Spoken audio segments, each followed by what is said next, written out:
When the furnace kicks on, when you first see a flame here in the burners, and the flame then after a couple seconds turns off, that's probably because the flame sensor is dirty.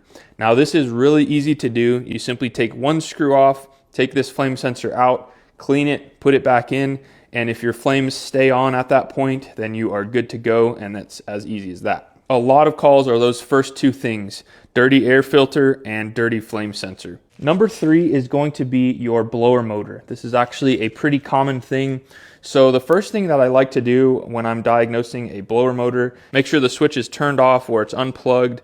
Make sure that your door switch is disengaged. And all we're gonna do is reach in back here and spin this blower motor. I'm gonna pull this filter out just to show you what we're doing here. So basically we're just gonna reach in and we're gonna spin that blower wheel. If that spins pretty freely and there doesn't seem to be any resistance, then your blower motor is probably not bad. If it is bad, it will probably be kind of seized up and it'll be hard to spin. So if this has resistance, you probably need a new blower motor. But something else that you can check is the capacitor, and it looks like this right here. Now be very cautious because these can retain energy. So again, make sure your power is completely turned off.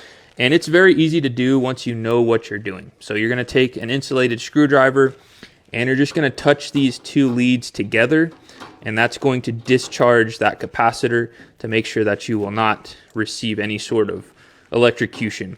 I've never been popped by one of these. I've heard of some having been popped before, but just be cautious. So next we're gonna pull these leads off, and I'm gonna physically show you how to check this with a voltmeter. Okay, so now that we've got our capacitor pulled out, we can see that it is a 20 UF. Sometimes these will be a 10, a 7.5. This one in particular is a 20.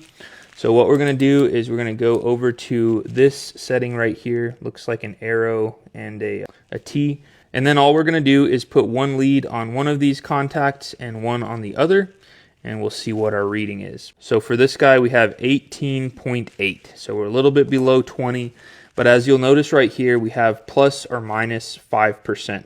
So 5% of 20 is 1%. So we're actually below the threshold, and this capacitor is actually bad. This may have still functioned,